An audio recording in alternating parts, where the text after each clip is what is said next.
കൂട്ടുകാരെ, പുതിയൊരു കഥയിലേക്ക് എല്ലാവർക്കും സ്വാഗതം. തെരുവുനായയിൽ നിന്ന് മാരത്തൺ റണ്ണറായ ഒരു നായ്ക്കുട്ടിയുടെ കഥ കേൾക്കാം നമുക്കിന്ന്. ഒരു അൾട്രാ മാരത്തണിൻ്റെ തുടക്കമായിരുന്നു. വിസിൽ മുഴങ്ങി, അത്ലറ്റുകൾ ഓട്ടവും തുടങ്ങി. കൂടെ 2 വയസ്സ് മാത്രമുള്ള ഒരു കുഞ്ഞു നായ്ക്കുട്ടിയും ഓടാൻ തുടങ്ങി. മാരത്തൺ ഓട്ടങ്ങളുടെ സാധാരണയുള്ള ദൂരം 42.195 കിലോമീറ്റേഴ്സാണ്.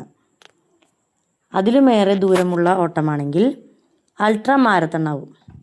ഇതാകട്ടെ 250 കിലോമീറ്ററുമാണ്.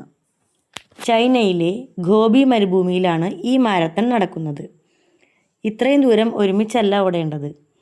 ഓരോ ദിവസത്തെയും പല സ്റ്റേജുകളാക്കി തിരിച്ചാണ് മാരത്തൺ നടക്കുന്നത്. ആദ്യ സ്റ്റേജ് 29 കിലോമീറ്റർ ഓടണം. ആ ദൂരം ഓട്ടക്കാർക്കൊപ്പം നായ്ക്കുട്ടിയും പൂർത്തിയാക്കി. പിറ്റേ ദിവസം മാരത്തണിന് അത്ലറ്റുകൾ വന്നപ്പോൾ നായക്കുട്ടിയും വന്നു. പക്ഷേ അന്ന് മറ്റൊരു സംഭവമുണ്ടായി. എന്താണെന്നോ? സ്കോട്ട്ലാൻഡിൽ നിന്നുള്ള ദിയോൺ ലിയോണാർഡ് എന്ന റണ്ണറുടെ ഒപ്പമാണ് നായ്ക്കുട്ടിയും ഓടിയത്.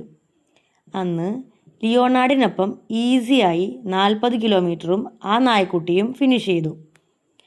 അടുത്ത സ്റ്റേജ് 42 കിലോമീറ്ററും ലിയോണാർഡിൻ്റെ കൂടെ നായ്ക്കുട്ടി ഓടിത്തീർത്തു. അതോടെ ലിയോണാർഡിൻ്റെ പെറ്റായിത്തീർന്നു ഈ നായ്ക്കുട്ടി. ചിവാവ ഇനത്തിൽപ്പെട്ടതായിരുന്നു ഈ തെരുവ് നായ. ഗോബി മരുഭൂമിയിൽ നടക്കുന്ന മാരത്തണിൻ്റെ ഓർമ്മയ്ക്കായി അയാൾ അവൾക്ക് ഗോബി എന്ന് പേരിട്ടു. ചൈനയിലും മംഗോളിയയിലുമായി പരന്നു കിടക്കുന്ന ഗോബി മരുഭൂമി ഏഷ്യയിലെ ഏറ്റവും വലിയ മരുഭൂമിയാണ്. ആദ്യ 3 സ്റ്റേജിലും ഓടി ഫിനിഷ് ചെയ്ത നായ്ക്കുട്ടി 4ാമത്തെ സ്റ്റേജിൽ മുഴുവൻ ഓടി തീർത്തില്ല. അതുകൊണ്ട് തന്നെ അടുത്ത സ്റ്റേജിലും ഈ നായ്ക്കുട്ടിയെ ഓടിച്ചില്ല. ചൂട് കൂടുതലുള്ള ഭാഗങ്ങളിലൂടെയായിരുന്നു ആ സ്റ്റേജുകൾ നടന്നത്. അത്രയും ചൂട് ഒരു നായ്ക്കുട്ടിയുടെ ആരോഗ്യത്തിന് ദോഷകരമായി ബാധിക്കുമെന്ന അറിവാണ് ഇതിന് കാരണമായത്. എങ്കിലും മാരത്തൺ തീരുമ്പോൾ 124 കിലോമീറ്റർ ഓടി ഗോബി താരമായിരുന്നു. മാരത്തണിലൂടെ തൻ്റെ ഓമനയായിത്തീർന്ന ഗോബി എന്ന നായ്ക്കുട്ടിയെ സ്കോട്ട്ലാൻഡിൻ്റെ തലസ്ഥാനമായ എഡിൻബറയിലേക്ക് കൊണ്ടുപോകാനായി ലിയോണാർഡിൻ്റെ ശ്രമം തുടങ്ങി. പക്ഷേ അതിനും പ്രശ്നം വന്നു. ഗോബി തെരുവുനായയാണ്. അവളെ മറ്റൊരു രാജ്യത്തേക്ക് കൊണ്ടുപോകാൻ മതിയായ വാക്സിനുകൾ എടുക്കണം. 1 മാസത്തെ ക്വാറന്റൈൻ വേണം. ലിയോണാർഡ് ഇതിനെല്ലാമായി ഫണ്ട് ശേഖരണം തുടങ്ങി. ആവശ്യത്തിനുള്ള പണമായി. ഗോപിക്ക് വാക്സിനുകൾ നൽകി. പിന്നെ നായ്ക്കളെ സംരക്ഷിക്കുന്ന ഒരു കേന്ദ്രത്തിൻ്റെ ക്വാറന്റൈനിലുമാക്കി.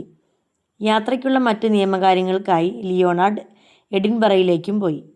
ഇതിനിടയിൽ ഒരു ദിവസം ഗോപിയെ കാണാതായി. ഊർജിതമായ തിരച്ചിൽ. അവസാനം തലയിൽ ആഴത്തിൽ മുറിവേറ്റ് മുടന്തി നീങ്ങുന്ന ഗോപിയെ അയാൾ കണ്ടെത്തി. ഉടനെ തന്നെ ബീജിങ്ങിലെത്തിച്ച് സർജറിയും നടത്തി. സുഖമായപ്പോൾ ഗോപി എഡിൻബറയിലേക്കും പോയി. തൻ്റെ പ്രിയ ലിയോണാർഡോയ്ക്കൊപ്പം 2016 ഗോപി പോയത്. ഒരു മാരത്തണിലൂടെ ആ നായ്ക്കുട്ടിയുടെ ജീവിതം തന്നെ മാറി. ഇത്രയേ ഉള്ളൂ നമ്മളെല്ലാവരും. പണ്ടു പറയാറുള്ള പോലെ കുന്നോളം ആഗ്രഹിച്ചാലേ കുന്നിക്കുരുവോളം കിട്ടൂ. ആത്മാർത്ഥമായി പ്രയത്നിച്ചാൽ എന്തും നമുക്ക് നേടിയെടുക്കാവുന്നതേ ഉള്ളൂ. ഇതുപോലെയുള്ള കൂടുതൽ വീഡിയോസിനായി ചാനൽ മറക്കാതെ സബ്സ്ക്രൈബ് ചെയ്ത് ലൈക്കും കമൻറ്റും ചെയ്യണേ.